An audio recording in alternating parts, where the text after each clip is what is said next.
cho xa xa nhau tí.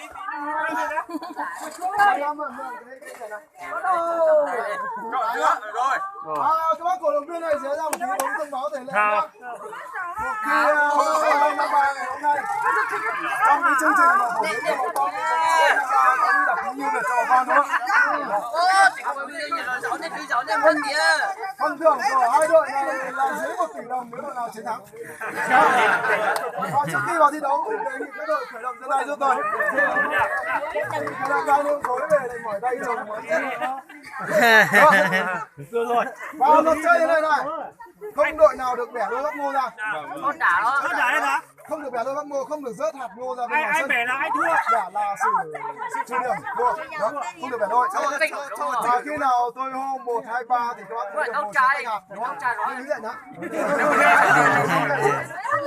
Và đội nào vào tách hạt cái bác cuối cùng xong thì cả 3 người phải đứng dậy hết, không được rơi hạt ngô ra ngoài, không phải đôi bắp ngô được không? Khán giả hãy làm trọng tài cho tôi nha, được không? Giơ tay lên. 3, 2, 1. Bắt đầu.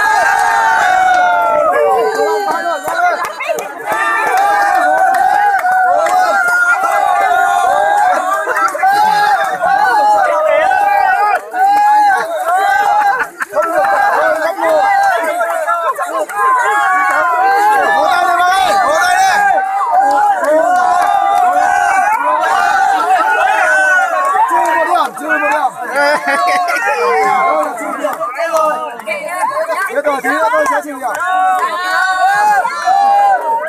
Không được bẻ đôi bắp ngô. Nếu mà bẻ đôi tôi sẽ trừ 10 giây. Anh nghe bẻ một cái rồi nhá.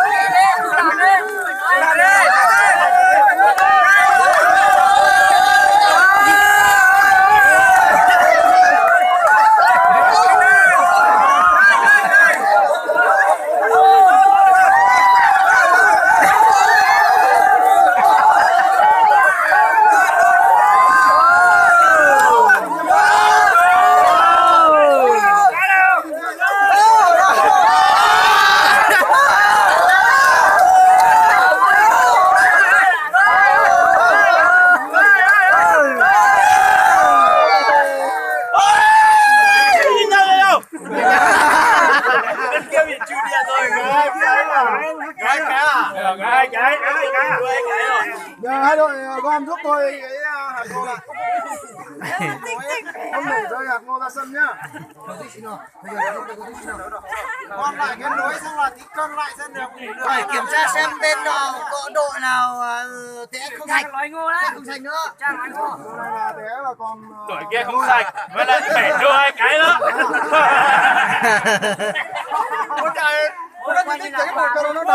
Tỉnh tổng tài lại đó.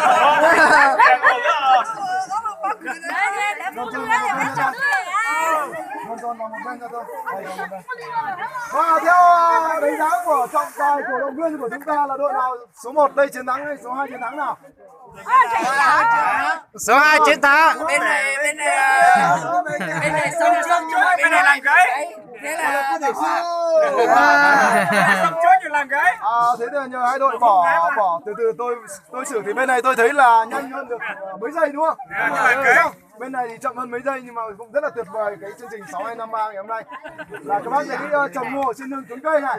Về đây các hạt anh cầm thử em cái hạt ngô này thì nó có gì không? Có con thấy hạt to. To. Rất to. Rất to và nặng đúng không? Không bị ngọt, không bị thối. Giờ ló cường các bác để ý nữa nhá. Cái nói ngô của 6253 rất là trắng. Đúng rồi, rất sạch. Vì nó không bị chết hạt cho bà con bị thối. Hai nữa các bác bẻ ra thì nó cứng ấy. Thì khi mà các bác sát nó không bị nát nhói. Thì cái này rất là ưu việt cho bà con chúng ta để cái sát ngô trên nương. Rất là thích cho bà con dân. Chỉ tản lưu giống trời nó có nè. Bao nhiêu cân nó về đấy? Bao nhiêu cân? Và theo tôi thì hai đội này nhanh hơn được 5 giây nhưng mà lại gáy 2 cái lưới. Lại bị bẻ đôi bắp ngô thì hai đội này hòa nhưng mà sẽ có từ anh có một cái phần chung kết. Anh cứ đổ vào đấy cho em nhưng mà chưa được cân. Chung kết đoán thế nào được bao nhiêu à? Hai đội này sẽ hội ý với nhau là 10 cân bắp của chúng ta rồi, ở đây là 10 cân đúng không? 10 cân bắp xem được bao nhiêu cân hạt. cho tôi một con số. Đó, ai đoán là ai thắng. 30 giây. Đội này hội ý 30 giây xem là được bao người hội ý với nhau. Được bao nhiêu cân? Được sẽ phân thắng bại như này. Đúng không ạ? Đoán chưa? Chưa được. 8 cân 2. 7 cân dưới rồi. Không. Làm gì không? Cái này phải trên 8 cân. 8 cân dưới. Bên này thắng rồi. Bao nhiêu? Bên này bao nhiêu? 8 cân 2. Bao nhiêu? 8 cân dưới. Chốt chưa? Gì kịp phê. Bắt tay đi. Bắt tay nhau coi. Bắt tay đi. Qua lại đây. Gì kịp phê này. Dưới à? 8 cân dưới. 8 cân dưới. 8 cân dưới. 8 cân dưới. Cân bé đi. Thả ra. Thả ra. Kia thì 8 cân dưới. 8 cân dưới. 8 cân dưới. Này đâm đập vào như nào? 8 cân dưới rồi. Theo cổ động viên là 8 cân mấy? 8 cân dưới. 8 cân dưới. Từ từ, ai đồng ý 8 cân dưới vỗ tay cho tôi cái nào? Ai đồng ý 8 cân 2 vỗ tay cho tôi cái nào? Cái bao tao tí mà. Lúc đấy đã cân cả bao còn gì nữa. Cắt cả bao. Thì các bác tính nha nhá. 8 cân dưới mà Chứ bị đi. 10 cân, lúc cân là cân cả bao. 10 cân bắp là chúng ta được 8 cân dưới hạt đúng không? Và cái tỷ lệ tách hạt cho bà con rất là cao. Bà con khi mà để kho mua bán ra rất là nhiều hạt. Và phần thưởng của ban tổ chức sẽ dành cho đội chiến thắng theo đúng tinh thần của trong này nhá, đúng không? Đội này đội chiến thắng mọi người đúng không? Và sau đây thì xin mời ba bác ra đây để tôi trao phần thưởng luôn. Rồi. Mấy tù đây? Ra sai rồi. Rồi, Nói gì à?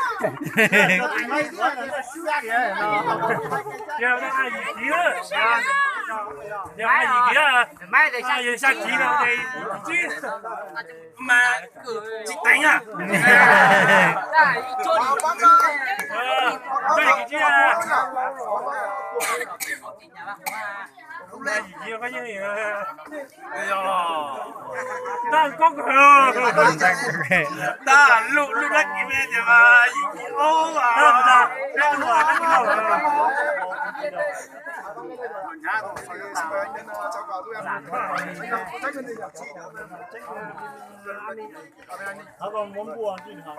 Anh tên là gì?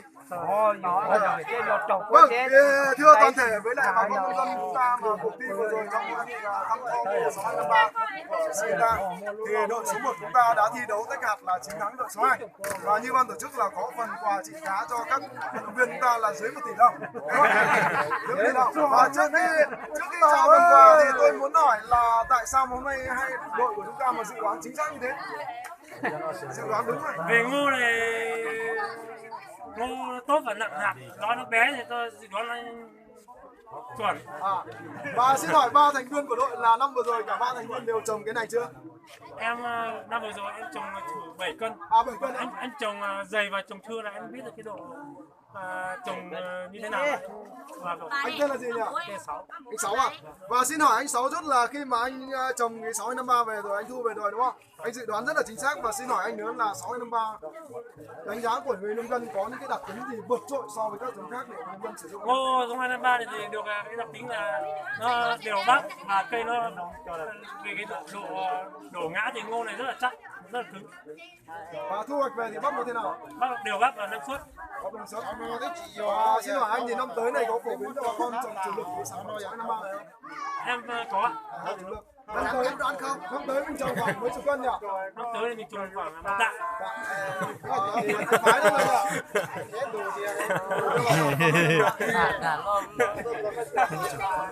Coi như chị hải trốn đồng chị. Có hải tạ đấy à? Và năm vừa rồi tôi được biết là anh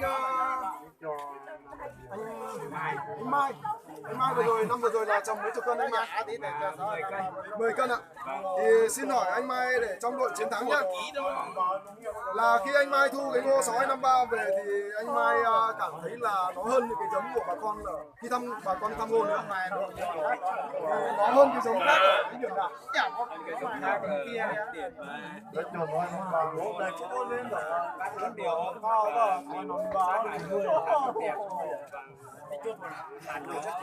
Hạt đẹp là nó thế nào?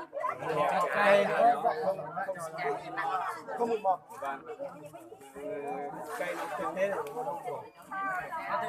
Năm tới này anh an tâm để đưa cái 6253 đại trà ra cho bà con chưa? An tâm chưa? Tới này mình sẽ vụ tới này thì mình sẽ đưa mấy chục cân nhỉ? Thử ra.